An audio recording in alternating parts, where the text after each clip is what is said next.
हे कृष्णा करुणा सिंधु दीनबंधु जगतपते गोपेश गोपिका कांत राधा कांत नमस्तुते तप्त कांचन गौरांगी राधे वृंदावनेश्वरी वृषभानुसुते देवी प्रणमामि हरिप्रिये वाञ्छाकल्पतरुर्भ्यश्च कृपा सिन्धुभ्यैव च पतितानां पावनेभ्यो वैष्णवेभ्यो नमो नमः। जय श्री कृष्ण चैतन्य प्रभु नित्यानंद श्री अद्वैत गदाधर श्रीवासादि गौर भक्त वृंद। आप सभी लोग साथ में बोलिए, हरे कृष्णा कृष्ण कृष्णा कृष्णा हरे कृष्णा हरे हरे हरे, हरे हरे राम राम हरे राम राम राम राम हरे राम हरे हरे। हरे। हरे कृष्णा। जय श्री श्री गिरिधारी दास जी भगवान की जय। तो एकादशी, आज एकादशी का दिन है। ज्योति बा तो का मैं संक्षेप म्यूट में कर दीजिए ना। एकादशी के बारे में ब्रह्म वैवर्त पुराण में जो बताया गया है उसमें से मैं आपको कहकर सुनाता हूं। एकादशी या जिसको ग्यारस करके कहते हैं गुजरात में, ये हमारे सनातन संप्रदाय में या जिसको आप लोग हिंदू समाज या हिंदू संप्रदाय करके जानते होंगे उसमें बहुत प्रचलित है।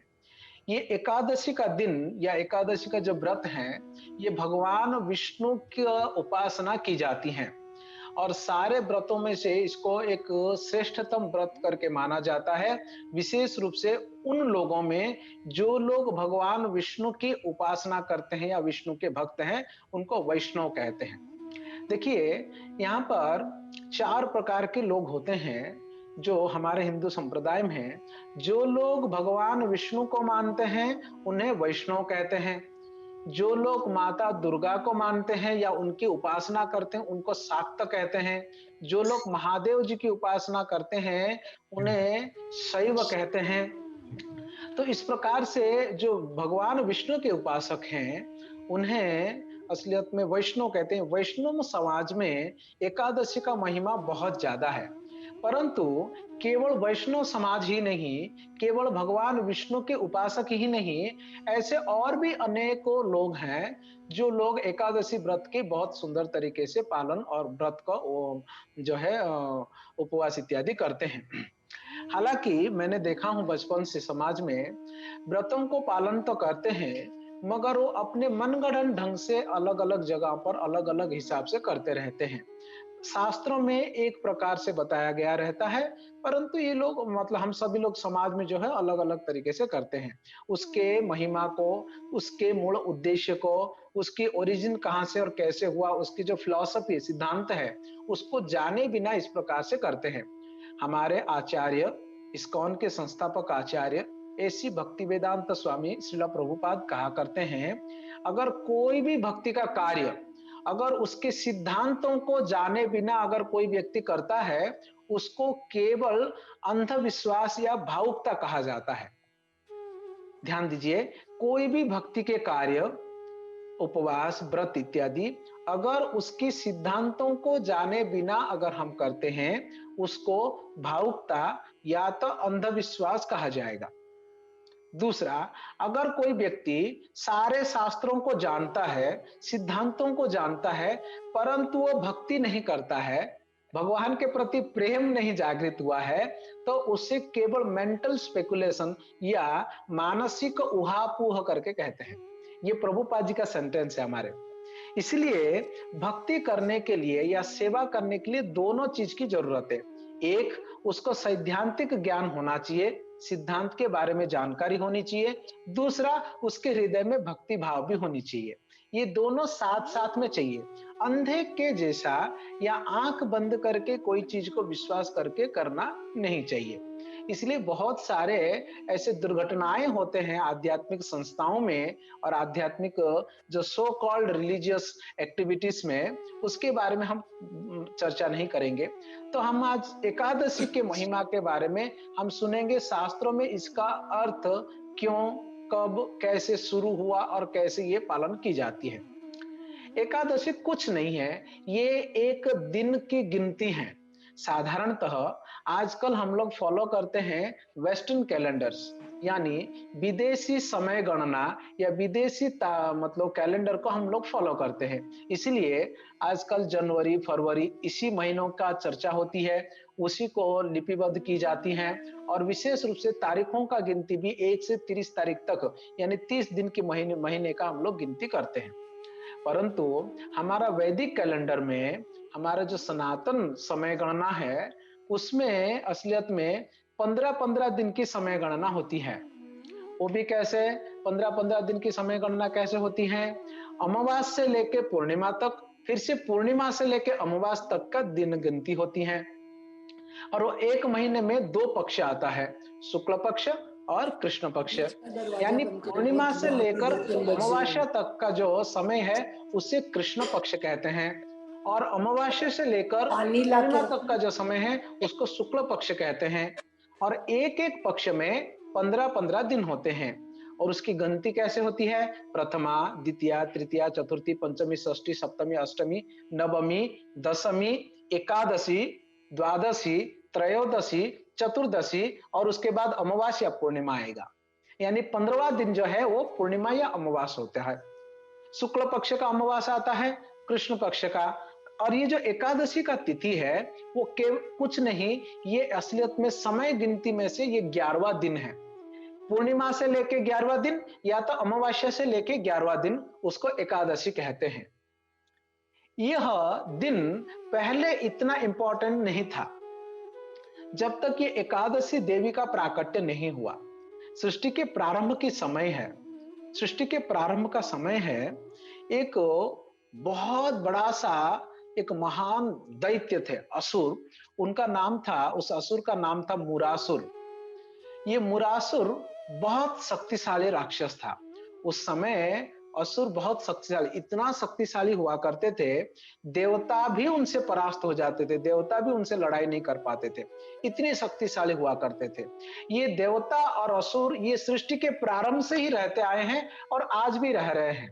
हाँ, बात इतना अंतर है, आज हमारे अंदर ही दोनों होते हैं, असुर भी और देवता भी, और पहले अलग अलग हुआ करते थे। है कि नहीं?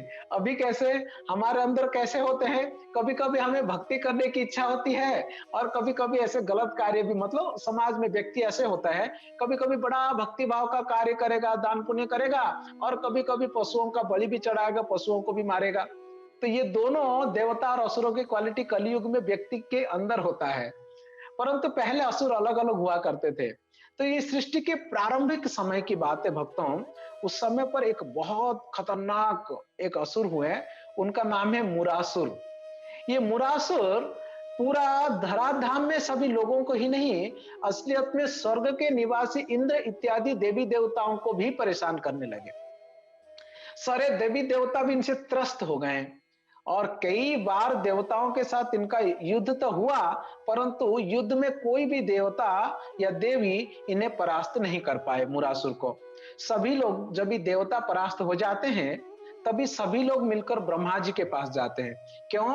क्योंकि ब्रह्मा जी सृष्टि करता है, हो ना हो ब्रह्मा जी के पास कुछ ना कुछ इसका सॉल्यूशन होता है। अगर ब्रह्मा जी की बस की बात नहीं है, तो ब्रह्मा जी देवताओं के साथ मिलकर महादेव जी के पास जाते हैं। अगर महादेव जी के पास भी अगर इस समस्या का समाधान नहीं है, इस प्रॉब्लम का सॉल्यूशन नहीं है, तब ब्रह्मा जी, महादेव जी, इंद्र आदि सभी देवता मिलकर द अल्टीमेट प्रोटेक्टर, वो भगवान विष्णु के पास जाते हैं। तो इस बार भी वही हुआ। मुरासुर के मैटर में ऐसा हुआ, कोई भी देवी देवता मुरासुर के साथ लड़ाई नहीं कर पाए, फाइट नहीं कर पाए, युद्ध नहीं कर पाए। मुरासुर इतना शक्तिशाली निकला कि सारे देवी देवताओं को और सभी लोगों को उन्होंने परास्त कर दिया। इसलिए हमको विचार एक और चीज भी करना चाहिए। अगर जब भी देवी देवताओं का ही ऐसी परिस्थिति होती है, तो फिर किसके पास भला व्यक्ति जाएगा? हम्म, तो उसके उत्तर में एक उत्तर बच जाती है कि the ultimate protector, the supreme lord, the supreme controller of the whole universe, ना the supreme creator, even the father of lord Brahma and Shiva, भगवान शिव और भगवान ब्रह्मा का भी जो जन्मदाता है, संपूर्ण जगत के जो मालिक है, वो परम भगवान विष्णु, ऐसा कोई समस्या नहीं है संसार में जो भगवान विष्णु के पास जिसकी समाधान ना हो। ऐसा कोई समस्या नहीं है जिसका समाधान भगवान विष्णु के पास ना हो। Is the ultimate protector. वो सभी लोगों को हर प्रकार की समस्या से प्रोटेक्ट करते हैं। इसीलिए मुरासुर का इश्यू लेकर ब्रह्मा जी, महादेव जी और सारे देवी देवता मिलकर वे कहां गए? भगवान विष्णु के पास जाते हैं। भगवान विष्णु एक सुंदर सा मुस्कान देते हैं और वह कहते हैं आप लोग चिंता मत करो, मुरासुर को मैं देख लूंगा। तो यह सोचकर भगवान विष्णु स्वयं अपने शंख चक्र गदा पद्म को हाथ में लेते हुए वो मुरासुर के साथ युद्ध करने के लिए निकल पड़े। मुरासुर के साथ भगवान विष्णु युद्ध किए। सारे देवता प्रसन्न हो गए। चलो भाई, अभी भगवान विष्णु अगर युद्ध में उतर ही गए, फील्ड में अगर उतर ही गए, मैदान में, तो फिर रिजल्ट हमारे और ही रहेगा। इसमें तो कोई शंका नहीं है कि हम लोग परास्त हो जाएंगे करके। इस प्रकार से सारे देवता जो है निश्चिंत हो गए। ब्रह्मा भी निश्चिंत हो गए, शिव जी भी अपने ध्यान में चले गए और भगवान विष्णु यहाँ पर युद्ध करना शुरू किए। युद्ध प्रारंभ हुआ, चलता गया और युद्ध धीरे धीरे से और गंभीर और भयानक होते ही गया। देवता लोग आश्चर्य होने लगे कि भगवान विष्णु को भी इतना टाइम लगता है क्या मुरासुर को परास्त करने के लिए? जिनके इच्छा मात्र से ही वायुदेव कार्य करते हैं, सूर्यदेव उगते हैं, यमराज अपना ड्यूटी निभाता है। तो इस प्रकार से जो व्यक्ति वो उनके लिए भी मुरासुर को इतना टाइम लगता है मारने के लिए। हालांकि मुरासुर को मारने के लिए क्या किसी भी व्यक्ति को मारना है, किसी भी व्यक्ति को जीवित करना है? भगवान जी के लिए तो विचार करने वाली बात है। वो केवल सोचेंगे, वो आंख बंद कर करके लेटे लेटे भी अगर सोचेंगे, उसको कहते हैं योग निद्रा भगवान विष्णु का। हमारे निद्रा तो हम सोते हैं तो फिर हो गया कल्याण, मृत्यु व्यक्ति के बराबर है। भगवान विष्णु का सोना मतलब वो योग निद्रा कहा जाता है। तो वे देवता बोले इतना टाइम क्यों लगता है? असलियत में भगवान कोई भी कार्य करते हैं तो उसके पीछे बहुत सारे उद्देश्य होता है। भगवान जी का कुछ अपना खुद का प्लानिंग था। इसलिए घमासान युद्ध हुआ मुरासुर के साथ। यहाँ पर भगवान विष्णु भी पसीने पसीने हो गए, उधर मुरासुर भी एकदम से थका थका हुआ लगा, मगर कोई हार नहीं रहा था। दोनों बराबरी पे जा रहे थे और ऐसे करते कई साल तक युद्ध चला। अब बोलेंगे प्रभु जी ये पॉसिबल है क्या, कई साल तक युद्ध चलना? यस इट इज पॉसिबल, ये संभव है। क्योंकि हमारे यहाँ की समय गणना और जितना ऊपर के लोगों में हम जाएंगे वहां के समय गणना में बहुत अंतर है भक्तों। जैसे मैं एक छोटा उदाहरण देता हूं, हमारे यहाँ का 6 महीना देवताओं के लिए एक दिन है। यानी वो दिन भर का जो 12 घंटा है ना, वो हमारे लिए 6 महीने की बराबर है। बाकी 6 महीना देवताओं के लिए रात्रि की बराबर है। और ठीक वैसे और ऊपर अगर हम जाते हैं, समय उतना धीरे धीरे जाता है और हमारे लिए बहुत फास्ट है। इस कलयुग में भोग भी करना है तो हम ज्यादा देर नहीं कर पाएंगे। यूं देखते देखते पढ़ाई में बीत जाती है 20-25 साल, और काम काज शुरू करेंगे और विवाह करता है व्यक्ति और परिवार संभालने में और काम काज को सेटअप करते करते उसका उम्र 40-45 चला जाता है, 50, और काम काज उसके पीक पर आता है तब तक परिवार को छोड़ के अगर काम के ऊपर स्ट्रेस देता है तब तक 60 तक पहुंच जाता है। और फिर बाद में उसको मैनेज करते करते परिवार का झेलते झेलते उसका उम्र जो है चला जाता है। उसमें ऊपर रात को भी आधा दिन तो सो गया रहता है और अपना नित्य कर्म, और जैसे ही बुढ़ापा आती है फिर से बीमारी इत्यादि में समय बीत जाती है। कितना चंद दिनों में हमारा पूरा लाइफ चली जाती है। आप अगर सोच के देखेंगे तो कुछ नहीं कर पाएंगे, कुछ नहीं किए है ऐसा लगेगा अगर पीछे मुड़ के देखेंगे तो। मगर वहां पर जैसे ऊपरी के लोकों में जाएंगे, जैसे कि आप लोगों ने इतना पुण्य कार्य कर रहे हैं तो स्वाभाविक निश्चित आप लोग स्वर्ग के ओर जाएंगे तो वहां पर और ज्यादा सेवा और ज्यादा दिन करने के लिए आप लोगों को मिलेगा। है कि नहीं? क्योंकि वहां पर ज्यादा समय है। तो भगवान विष्णु कई सालों तक जो है लड़ाई करने लगे। तो भगवान कई साल लड़ने के बाद वो मुरासुर के सामने ऐसा एक्टिंग करने लगे कि अभी मैं थक गया हूं, और वहां से युद्ध से निकल के, युद्ध छोड़ के बद्रिकाश्रम में, हिमालय बद्रिकाश्रम में एक वृक्ष के नीचे जाकर वो ऐसे लेट गए, मानो कि अभी विष्णु थक गए। मुरासुर को क्या लगा? मुरासुर को लगा कि विष्णु थक गया है और ये बराबर टाइम है विष्णु को मारने के लिए। थका हुआ व्यक्ति कहीं लेट गया होगा, बराबर जगह है, उसको मार देता हूं, खत्म, खेल खत्म करते हैं यहीं पर। मुरासुर ढूंढते ढूंढते पहुंचा बद्रिकाश्रम, जहां पर विष्णु लेटे हुए थे और आंख बंद करके। मुरासुर ने अपना तलवार निकाला, बोला कि ये सही समय है, अभी विष्णु खत्म, मतलब बाकी कोई शक्ति नहीं है देवताओं के पास जो मुझे परास्त कर सकते हैं। यही एक प्रिंसिपल व्यक्ति है, इसको परास्त करना बड़ा कठिन हो जाता है। ये सोच के मुरासुर गया, ठीक भगवान विष्णु को जाकर वहां पर उनके गर्दन पे मतलब तलवार चलाने वाला था। अचानक उसने देखा एक स्पार्क हुआ और भगवान विष्णु की शरीर से एक जवान सी, बहुत सुंदर सी एक देवी प्रकट होती है, जिसके हाथ में तलवार है और ढाल है, और ये मुरासुर के तलवार को जो है वो धक्का देती है। ऐसा मुरासुर आश्चर्य हो जाता है कि अचानक एक तेज आया, स्पार्क हुआ और एक देवी प्रकट हुई। वो भी इतना सुंदर सी लड़की है, मानो एकदम 16 साल की ऐसी देवी थी, बहुत ही दिव्य गुणों से संपन्न थी, और वो हाथ में तलवार था परंतु उसका, और ये मुरासुर को रोक दी। मुरासुर बोला कि तुम कौन हो?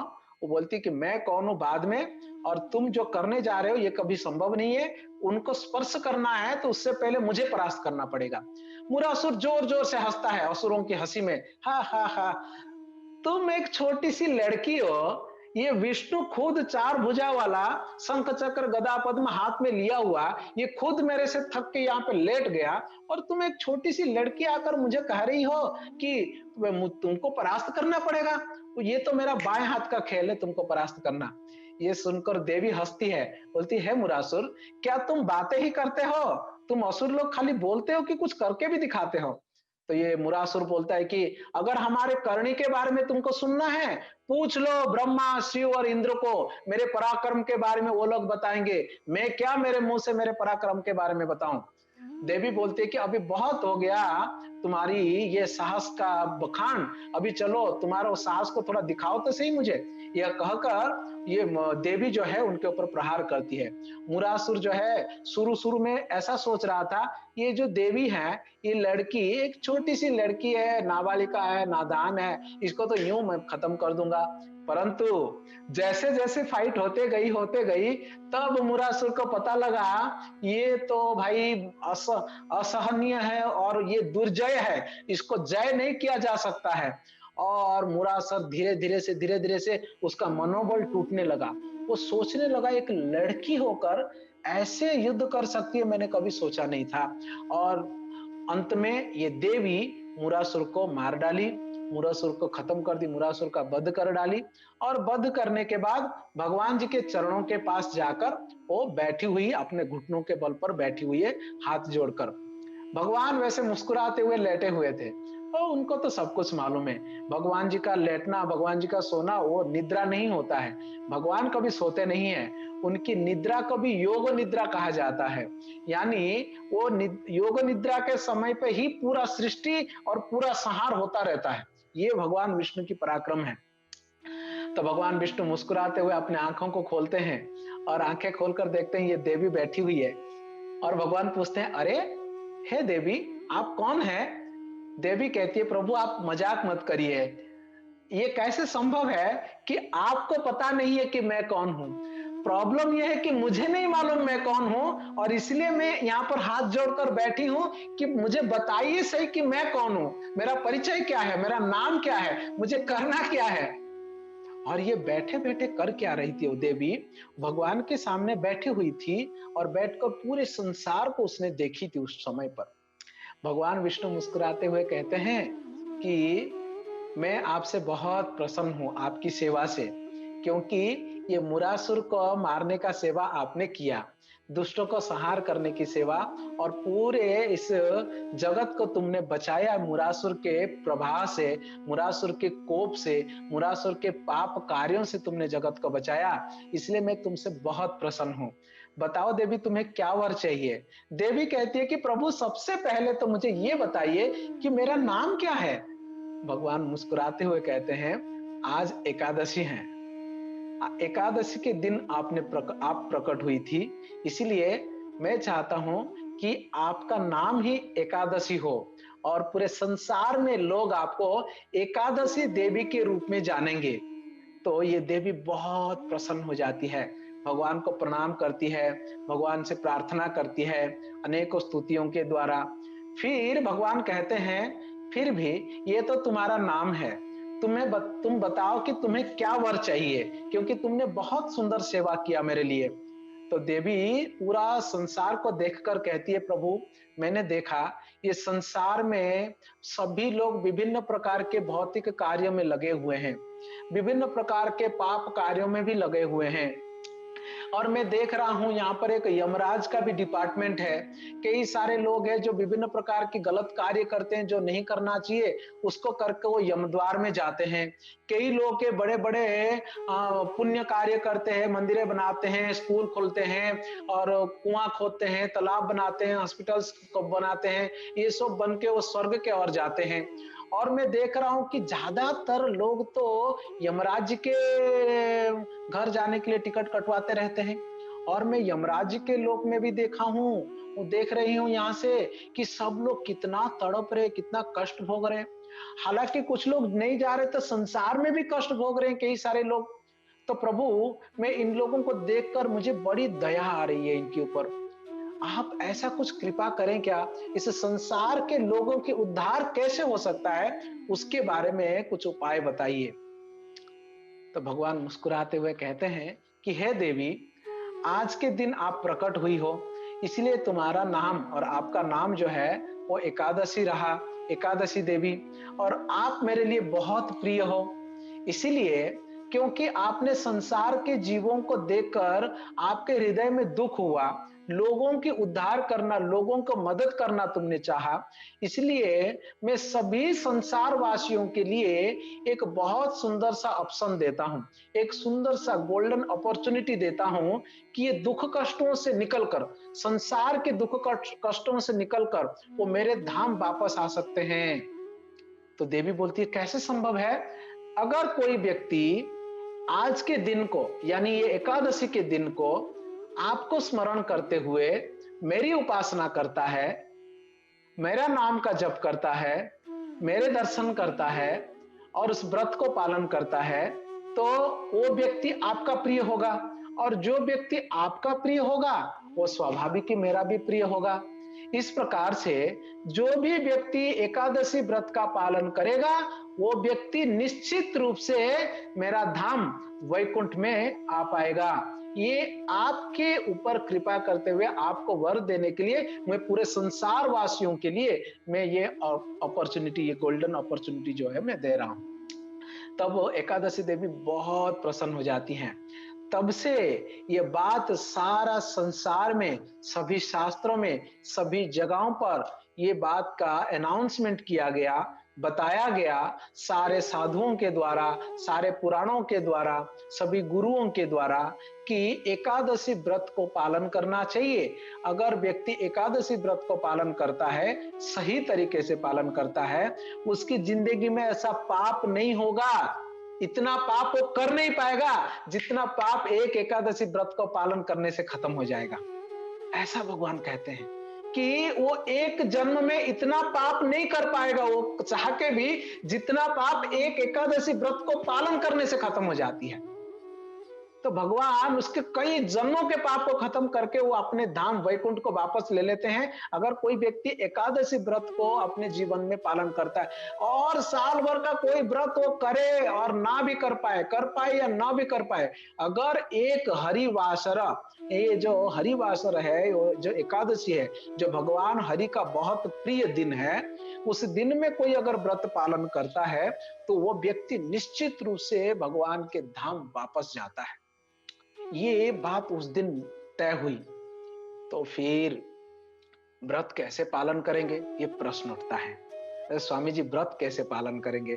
आप लोग यार मंदिर में रहते हो, तो आप लोग तो साधु संत लोग हो तो आसान है, हम लोग तो घर में रहते हैं, हमारा काम काज है, ऑफिस है, बिजनेस है, फैमिली है, बहुत सारे चीजें हैं, तो हम कैसे व्रत को कैसे पालन कर सकते हैं? सोई जी, बहुत आसान है। ये बहुत बड़ा सर पे चिंता लेके बैठना नहीं चाहिए कि एकादशी व्रत को मैं कैसे पालन करूं। आपको बताऊं, एकादशी व्रत को पालन करने के लिए सबसे मेन थिंग है, सबसे इंपॉर्टेंट चीज है, वो क्या है मालूम है?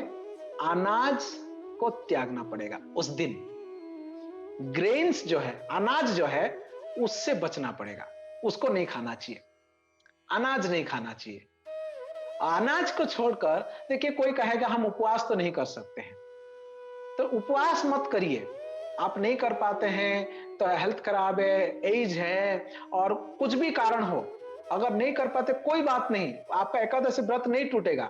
अगर केवल अनाज खाने से अगर बच जाएंगे तो, अनाज मतलब राइस, दाल, गेहूं, सरसों, ऐसी जो चीजें हैं, चने इत्यादि जो चीजें हैं, अनाज, वो चीजों को खाना त्यागना चाहिए। तो फिर खाएंगे क्या?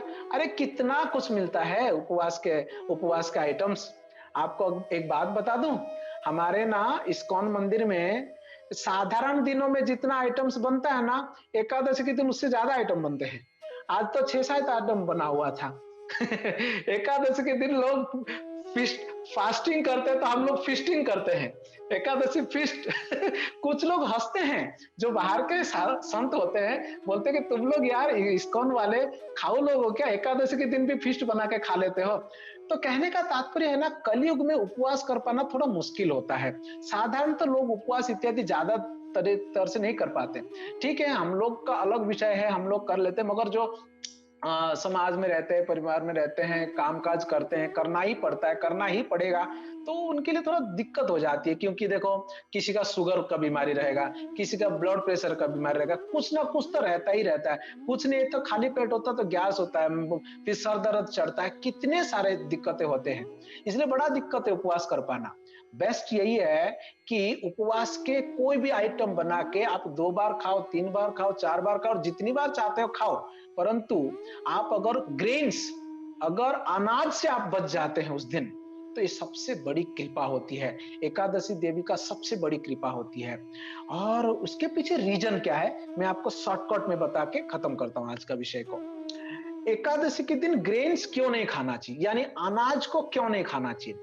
वह यूं था, जब भी भगवान जी ने एकादशी देवी को बोल दिया ना, कि ठीक है, एकादशी के दिन जो व्रत करेगा और वो जो है वो मेरे धाम में आ जाएगा, तो सब लोग एकादशी का व्रत जो है ना बड़े सुंदर तरीके से करने लगे। तभी क्या हुआ, यमराज जी को टेंशन होने लगा। यमराज जी सोचे, कहीं मेरा पोस्ट तो खत्म नहीं हो जाएगी आगे जाकर, क्योंकि मेरे लिए कोई काम ही नहीं बचेगा। क्योंकि सभी लोग एकादशी पालन करेंगे तो कोई पाप नहीं करेंगे, कोई पाप नहीं करेंगे, और जो किया हुआ रहेगा एकादशी करने से खत्म हो जाती है।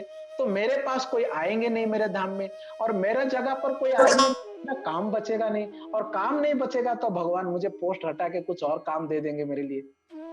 ऐसा कौन सोचने लगा? यमराज जी सोचने लगे। यमराज जी भगवान जी के पास गए, प्रभु हमें आपने सेवा दिया है, तो हम सेवा तब ना करेंगे जब भी पाप करके लोग आएंगे। तो भगवान बोले कि अरे सभी लोग, जो लोग जानबूझकर करते उन लोगों के लिए ना, जिनको पता नहीं उनको तो बताना चाहिए ना कि नहीं करना चाहिए करके। तो ये बात हो गई। वहां पे और एक मुश्किल वाली बात आ गई।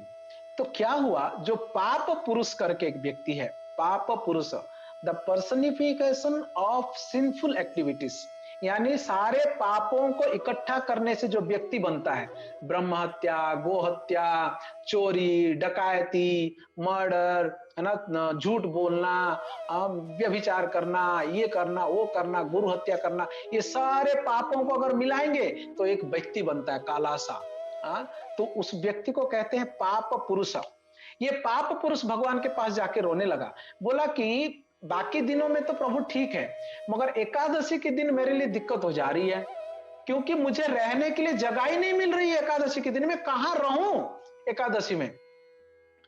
तो भगवान ने कई सारे ऑप्शन देते, नहीं, कोई पाप नहीं कर रहा है उस दिन, कोई जुआ नहीं खेलता है, कोई भी विचार नहीं करता है, कोई दारू नहीं पीता है, कोई कुछ नहीं कर रहा है, कोई पाप कोई करता ही नहीं है संसार में। मैं रहूं तो कहां रहूं? आपने मुझे जन्म दिया है तो मुझे रहने के लिए स्थान भी दीजिए प्रभु। क्योंकि भगवान केवल अच्छे लोगों को जन्म दिया ऐसा नहीं है, वो तो सृष्टि करता है चराचर जगत, ये वृक्ष लता पाप पुण्य असुर देवता सभी लोगों का तो जन्मदाता वही है। तो इसलिए पाप पुरुष भगवान के पास जाके प्रणाम करके बोलता है कि मैं कहां रहूं प्रभु? भगवान बोलते हैं मुस्कुराते हुए, अगर कोई जगह नहीं मिलता है ना तुमको, ना ना कोई जगह नहीं मिल रहा है मुझे, एक काम करो ना, तुम अनाज में जाके रहो। बोले कि अनाज में? हाँ, तुम अनाज में रहो। उस दिन अगर कोई व्यक्ति अनाज पाएगा तो उससे एक्चुअली पाप लगेगा, इसलिए तुम अनाज में रहो। और उस दिन सब लोग अनाज नहीं खाएंगे, उपवास की चीजें खाएंगे। तो तब से पाप पुरुष उसमें रहने लगा। इसलिए दो एकादशी व्रत को पालन करने का सबसे मूल और सबसे मेन और आसान भी है कि अनाज से बचना, अनाज न खाना। चावल, गेहूं, दाल इत्यादि जो अनाज होते हैं वो नहीं खाना चाहिए। बाकी साबूदाना खा सकते हैं, भगर मोरिया खा सकते हैं, मिल्क प्रोडक्ट्स खा सकते हैं, फ्रूट्स खा सकते हैं, आलू खा सकते हैं, टमाटर खा सकते हैं, वेजिटेबल खा सकते हैं। कई सारे चीजें तो हैं खाने के लिए संसार में, इतना सारा चीजें तो हैं। कभी कभी हम घर में पक के होटल में जाके इधर उधर के पिज्जा फिजा निजा करके खाते रहते हैं कुछ ना कुछ। एकादशी के दिन थोड़ा सा अगर हम वो ऐसे सोच के अगर खा लिए, उससे भगवान की कृपा भी मिल गई और अनाज से पेट बचेगा, तो उससे कुछ चीजें भी कम हो जाएंगी, है कि नहीं? बीमारियां भी। हम तो उपवास कर लेते हैं। मैं तो एकादशी के दिन जो ना, मतलब पिछले 2 एकादशी गया पुरुषोत्तम महीने में, मैं एकादशी के दशमी के दिन एक बार खाता हूँ, और एकादशी के दिन पूरा पानी भी नहीं पीता, और दूसरे दिन द्वादशी के दिन एक बार खाता हूँ। ऐसा ऐसा मतलब पानी भी बिना पानी पिए मतलब एकादशी का व्रत पालन करता हूँ मैं। अब पिछले पुरुषोत्तम महीने का एकादशी ऐसे ही किया, एक साल भर की एकादशी मैंने ऐसा किया। अभी फिर से भगवान की कृपा होती तो ये दामोदर मास आ रहा है, कार्तिक, बहुत पवित्र महीना है, तो उस महीने में भी मैं एकादशी ऐसे ही पालन करने के लिए सोचा हूँ। तो ये अलग है, परंतु इस प्रकार से हम लोग कर सकते हैं एकादशी का व्रत का पालन। इसलिए आपको मालूम है भक्तों, जब भी भगवान चैतन्य महाप्रभु है ना, जब इस धराधाम में आए थे, अपने माँ को रिक्वेस्ट किए थे उन्होंने। चैतन्य महाप्रभु मालूम ना, आप गौर निताई रखे हैं ना मंदिर में, हाँ ज्योति साहब, गौर निताई जी है ना अपने मंदिर में, तो उसमें जो चैतन्य महाप्रभु अपने माँ को कहते हैं, माँ मेरे को भिक्षा चाहिए। माँ को, माँ हंस के बोलती है कि बेटा भिक्षा क्या चाहिए, तू तो बेटा है, सब कुछ तेरा। नहीं माँ, एक तो भिक्षा चाहिए मुझे, दोगी क्या? माँ बोलती है बेटा बता क्या चाहिए ना, मुझे भिक्षा में एकादशी के दिन जो है अनाज छोड़ देना। उसके माँ एकदम आश्चर्य होके, चैतन्य महाप्रभु की माँ आश्चर्य के बोलती, बेटा आज से मैं तेरे को वचन देती हूँ कि जिंदगी में कभी एकादशी के दिन अनाज नहीं खाऊंगी। चैतन्य महाप्रभु खुद सिखा रहे थे अपने माँ को, हम सबको सिखाने के लिए। इसलिए ये एकादशी का व्रत पालन करने का सबसे पहला क्राइटेरिया है, सबसे पहला नियम है कि अनाज को त्यागना, अगर संभव हो तो। ध्यान रखिए उसमें एक और पॉइंट है, जैसे कि अगर व्यक्ति 60 साल से ऊपर है और 8 साल से नीचे है, कितना उम्र 8 साल से कम और 60 साल से ज्यादा, वो व्यक्ति अगर नहीं पालन कर पाता है तो उसके लिए कोई प्रॉब्लम नहीं है। पॉइंट 1। पॉइंट 2 यह है, अगर कोई व्यक्ति बीमार है, उसको दवाइयां खाने के लिए आवश्यकता है, वो व्यक्ति अगर पालन नहीं कर पाता है तो कोई समस्या नहीं है। अगर कोई व्यक्ति बीमार है तो वहां पर उसके लिए छूट दी जाती है, नहीं तो बाकी सभी लोगों को करना चाहिए। तो अगर आप सोचेंगे हाँ हम अभी नहीं करें क्या प्रभु जी, नहीं, अगर आप अनाज ना खा के अगर कर पाते हैं, तब असलियत में भगवान बहुत प्रसन्न होंगे, सच में बहुत प्रसन्न होंगे, क्योंकि ये बहुत प्रिय दिन है भगवान के लिए एकादशी। अच्छा, उसके अलावा क्या करेंगे उस दिन? उसके अलावा हो सके तो भगवान जी का नाम का जप कर ले, 1-2 माला। कितना समय लगेगा? 5-7 मिनट ही तो लगेगा। हम सुबह उठ के पूजा तो करते होंगे ना, तो पूजा के साथ साथ हम 5 मिनट का जप कर लें, या तो गीता या भागवत की कथा सुने, गीता या भागवत की कथा सुने या पढ़े। ये 3 चीज मेन है, एक अनाज छोड़ना, दूसरा गीता या भागवत का पढ़ना या सुनना, तीसरा भगवान का नाम का जप करना। ये 3 अगर आप कर लेते हैं तो सोचिए आपका एकादशी सक्सेसफुल है, उससे भगवान बहुत प्रसन्न हो सकते हैं। तो ये एकादशी का बातें हैं। हालांकि और कई ऐसे उसके अंदर अंदर की बातें हैं, जैसे कि 2 प्रकार की एकादशी आती है। ये इस्कॉन वाले हमेशा एक दिन बाद बनाते रहते हैं एकादशी, बाहर के लोग एक दिन पहले मनाते रहते हैं, उसके पीछे भी एक रीजन है। और और दूसरा और एकादशी को पालन करने का सही प्रोसेस, मैं तो ये शॉर्टकट वाला बताया आपको, मगर सच में कैसे पालन करना है अगर एलाबोरेटली अगर बताएंगे तो वो लंबी विषय है। तो मैं तो मेरे सामने बैठने वाले भक्तों को देखते हुए मैंने बताया कि कितना तक कर पाएंगे करके। इससे वो सारा चीजें मैं केवल भक्तों के लिए भक्तों को बताता हूँ, उनको कंपलसरी करता हूँ, बाकी अपने लिए इतना काफी है। और जहां तक इस्कॉन वाला एकादशी और बाहर के एकादशी में, वो मैं आपको बता देता हूँ एक मिनट में। बाहर के एकादशी जो होता है उसको स्मार्थ एकादशी कहते हैं। इस्कॉन वाले जो फॉलो करते हैं उसको वैष्णव एकादशी कहते हैं। वैष्णव एकादशी और स्मार्त एकादशी में एक छोटा सा अंतर है। ये अंतर है, जो एकादशी एकादशी का तिथि दशमी तिथि को टच करता है, वो एकादशी का अगर कोई व्यक्ति पालन करता है, उसको शुक्राचार्य जी का कृपा मिलती है। ध्यान से सुनिए महेश्वरी जी, शुक्राचार्य जी का कृपा मिलती है। और शुक्राचार्य जी कौन है बताएंगे? कौन है शुक्राचार्य जी, कौन बताएंगे? बताइए शुक्राचार्य जी कौन है? दैत्यों के देवता, दैत्यों के गुरु। एक मिनट, दैत्य गुरु, दैत्य असुरों के गुरु है। असुरों के गुरु। अभी सोचो, असुरों के गुरु की कृपा मिलेगी तो हमारा बुद्धि कैसा होगी?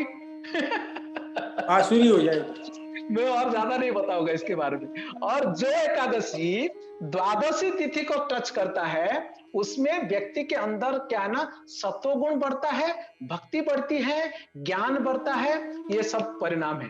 और ये बात कहां लिखा हुआ मालूम है?